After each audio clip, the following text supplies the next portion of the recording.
Hello दोस्तों, नमस्कार। मैं अशोक कुमार आप लोगों का पुनः स्वागत करता हूं अपने इस एजुकेशनल प्लेटफॉर्म पर। इस सीरीज में अभी हम लोग पढ़ रहे हैं भारत में राष्ट्रवाद का उदय के बारे में। और अभी तक हम लोगों ने पढ़ा कि किस तरह से 1914 से लेकर के 1918 तक यानी प्रथम विश्व युद्ध के दौरान किस तरह से भारतीय लोगों में आक्रोश उत्पन्न हो गया था ब्रिटिश हुकूमत के खिलाफ। और साथ ही साथ हम लोगों ने यह भी देखा कि जब 1918 के बाद यानी प्रथम विश्व युद्ध समाप्त होने के बाद भारतीय नागरिकों का कोई खास समस्याओं का समाधान नहीं हुआ, तो जब लोग और भी उग्र हुए तो किस तरह से अंग्रेजों ने रॉलेट एक्ट कानून को लागू किया और किस तरह से उन्होंने निर्ममता पूर्वक जालियांवाला बाग हत्याकांड को अंजाम दिया।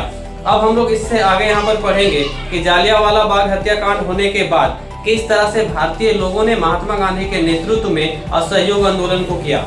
हम लोग यह भी पढ़ चुके थे कि खिलाफत आंदोलन का भी समर्थन मिल चुका था महात्मा गांधी को। तो 1920 की बात है, उस अप्रैल महीने की। महात्मा गांधी और शौकत अली पूरे देश में घूम घूम के समर्थन जुटा रहे थे कि हम लोग एक बड़ा आंदोलन करना है। और महात्मा गांधी को लगभग सभी लोगों का समर्थन भी मिल रहा था, परंतु उस समय कांग्रेस जो है असहयोग आंदोलन के पक्ष में नहीं था। अंततः नागपुर अधिवेशन जो 1920 ईस्वी में दिसंबर में हुई थी, वहां पर मंजूरी मिली कि असहयोग आंदोलन को किया जाएगा और इस तरह से जनवरी 1921 को असहयोग आंदोलन की शुरुआत हुआ। अब हम लोग यहाँ पर मूल प्रश्न पे आते हैं कि महात्मा गांधी ने असहयोग आंदोलन को ही क्यों चुना। तो आपको याद होगा कि 1909 ईस्वी में जब वो दक्षिण अफ्रीका में थे तो उन्होंने एक अपनी प्रसिद्ध पुस्तक लिखी थी, हिंद स्वराज। उन्होंने उस पुस्तक में लिखी बातों को ही 1921 में रखा। गांधी जी का मानना था कि भारत में अंग्रेजी हुकूमत भारतीयों के सहयोग से ही बनी, उसी के सहयोग से चल रही है और भारतीय लोग जब तक अंग्रेजों को सहयोग करते रहेंगे तब तक अंग्रेजी हुकूमत यहाँ पर कायम रहेगी।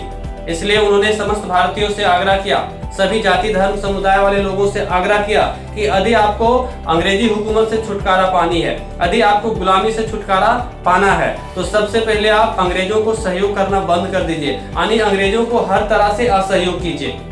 उनके इस अपील को लोगों ने काफी समर्थन किया। सारे लोगों ने बढ़ चढ़ करके इस असहयोग आंदोलन में शामिल हुए। तो आप समझ सकते हैं कि असहयोग आंदोलन को महात्मा गांधी ने करने का फैसला क्यों लिया था। अब हम लोग आगे बढ़ेंगे असहयोग आंदोलन के स्वरूप, यानी असहयोग आंदोलन किस तरह से आगे बढ़ा। तो असहयोग आंदोलन शुरुआती क्षणों में काफी तेज गति से आगे बढ़ा। विद्यार्थियों ने स्कूल जाना बंद कर दिया। जितने सारे पद मिले थे सरकार के द्वारा भारतीयों को, उन सारे पदों को वापस कर दिया गया। वकीलों ने वकालत करना छोड़ दिया, डॉक्टरों ने सरकारी अस्पताल जाना छोड़ दिया, सेना और पुलिस ने मोर्चा संभालना छोड़ दिया, कामगारों ने काम करना बंद कर दिया, जिसके वजह से फैक्ट्रियों में ताले पड़ गए, सारे कार्यालय पूरी तरीके से बंद हो गए। और जब इस तरीके से सारे कार्य बंद हो गए तो अंग्रेजों की आर्थिक स्थिति और राजनीतिक स्थिति दोनों खराब होने लगी। और महात्मा गांधी का भी यही सोच था कि यदि असहयोग आंदोलन सफल होगा तो अंग्रेजों की आर्थिक स्थिति और राजनीतिक स्थिति दोनों चरमरा जाएगी और अंत में वो भारत छोड़ने को मजबूर हो जाएंगे। तो व्यापक आंदोलन हुआ। शुरुआत में बहुत सारे लोगों ने बढ़ चढ़ करके भाग लिया। वो अलग बात है कि अलग अलग लोगों का अलग अलग नजरिया था इस आंदोलन को करने का। जैसे गांव के कुछ आदिवासी लोग इस आंदोलन में बढ़ चढ़ करके भाग इसलिए ले रहे थे क्योंकि अंग्रेजों ने जंगल में उसे घुसने की आजादी छीन लिया था, उसकी जमीनें छीन ली गई थी। कुछ किसान इसलिए उसके समर्थन में थे क्योंकि वो खेती तो करते थे, वो किसान तो थे, लेकिन उसकी अपनी जमीनें नहीं थी। तो लोगों को उम्मीद था कि असहयोग आंदोलन समाप्त होने के बाद हमें अपनी जमीनें मिलेगी। शहर के बड़े व्यवसायी लोग इस आंदोलन में जी जान इसलिए लगा दिए थे क्योंकि असहयोग आंदोलन के दौरान विदेशी कपड़ों का बहिष्कार हो रहा था, विदेशी सामानों का बहिष्कार हो रहा था। तो एक अच्छा मौका था भारतीय उद्योगपतियों को आगे बढ़ने का, भारतीय व्यवसायियों को आगे बढ़ने का। यही कारण है कि व्यवसायी लोगों ने अपनी पूरी जी जान लगाई इस आंदोलन को करने में। बागानों में स्वराज की बात करें तो जितने चाय बागान थे, कॉफी बागान थे, वहाँ के मजदूर जो थे वो बंधुआ मजदूर थे। उन लोगों को उसी बागान के अंदर रहना पड़ता था, उन्हें बाहर घूमने की आजादी नहीं थी। तो वहां के लोगों ने इस आंदोलन को समर्थन इसलिए किया क्योंकि उन्हें भी लगता था कि असहयोग आंदोलन जैसे ही सफल होगा हम पूरी तरीके से आजाद हो जाएंगे, हमें गुलामी की दास्तां से मुक्ति हो जाएगी। तो जो भी था यह आंदोलन काफी तेज गति से आगे बढ़ा। 1 साल तक तो यह आंदोलन काफी आगे तक रहा। इसमें कोई दिक्कतें नहीं हुई, क्योंकि यह हिंसात्मक आंदोलन था, किसी की हत्या नहीं हो रही थी। परंतु 1 वर्ष बीत जाने के बाद लगभग जनवरी 1922 में लंबे समय से आंदोलनकारी जो प्रदर्शन कर रहे थे, इन लोगों का आय का स्रोत भी पूरी तरीके से बंद हो चुका था और साथ ही साथ उनके घरों में भूखमरी की स्थिति उत्पन्न हो गई थी। क्योंकि ये लोग काम कर नहीं रहे थे तो इनके पास पैसे आ नहीं रहे थे, जिसके वजह से घर की स्थिति बदहाल हो चुकी थी। तो कुछ आंदोलनकारी पुनः अपने घरों में वापस जाना शुरू कर दिया। जी हाँ, हम यहाँ पर चर्चा कर रहे हैं कि महात्मा गांधी ने इस आंदोलन को वापस क्यों लिया। तो एक इसका यह भी कारण था कि कुछ आंदोलनकारी पुनः अपने कामों में वापस आ रहे थे। और तात्कालिक कारण की बात करें तो कुछ आंदोलनकारी वापस आ गए थे और कुछ आंदोलनकारी अभी भी डटकर असहयोग आंदोलन को सफल बनाने में जी जान लगा दिए थे।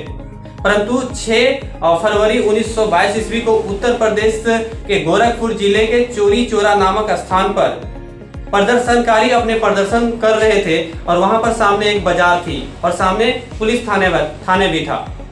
पुलिस थाने के सब इंस्पेक्टर ने प्रदर्शनकारियों को कहा कि आप यहाँ पर प्रदर्शन नहीं कर सकते, अलग रास्ते से जाएं। और कुछ कहासुनी भी हुई, कुछ अभद्र व्यवहार भी किया गया पुलिस के द्वारा प्रदर्शनकारियों के साथ। प्रदर्शनकारी जो लोग थे उनमें से कुछ लोगों के अंदर काफी गुस्सा आया इस बात को लेकर के, जिसके वजह से कुछ लोगों ने, जिसके हाथों में मशाल थी, उन्होंने थाने में जाकर के आग लगा दिया और वहां पर मौजूद 22 पुलिस कर्मियों की मृत्यु हो गई।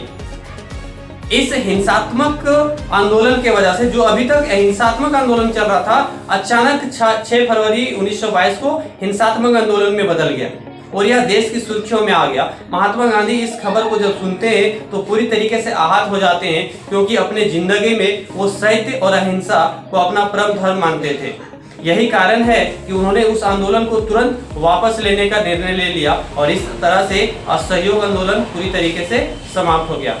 तो उम्मीद है आप लोगों को समझ में आ गया होगा कि महात्मा गांधी ने असहयोग आंदोलन को ही क्यों चुना, असहयोग आंदोलन किस तरह से आगे बढ़ा और अलग अलग लोगों का क्या नजरिया था असहयोग आंदोलन करने का। आगे हम एक और इस में वीडियो बनाएंगे जिसमें हम लोग समझेंगे कि भारत में तो राष्ट्रवाद का उदय हो ही चुका है। अब इसके बाद में असहयोग आंदोलन वापस होने के बाद कौन कौन से बड़े आंदोलन होते हैं और उनमें जनता का क्या प्रतिक्रिया रहता है उन आंदोलनों का। अब कांग्रेस की क्या नीति रहेगी उसके बारे में हम लोग आगे पढ़ेंगे और अगले वीडियो में हम लोग इस अध्याय को पूरी तरीके से समाप्त कर देंगे। तो उम्मीद है कि आप लोगों को हमारा वीडियो में समझ में आ गया होगा कि महात्मा गांधी ने असहयोग आंदोलन क्यों किया, इसका क्या स्वरूप था और उसको आंदोलन को वापस क्यों लिया। और उम्मीद करते हैं कि आप ठीक ठाक होंगे, अपने ज्ञान के जो स्तर आपका है उसको धीरे धीरे इंक्रीजमेंट करते होंगे। तो इस अपने ज्ञान के स्तर को बढ़ाने के लिए हम आपको सहयोग करने के लिए पूरी तरीके से तैयार हैं। तो इसलिए आप हमारे चैनल्स को सब्सक्राइब कीजिए और हम प्रयास करेंगे कि लगभग सभी विषयों का जो महत्वपूर्ण नोट्स हैं उसको भी हम उपलब्ध कराने का प्रयास करेंगे। धन्यवाद।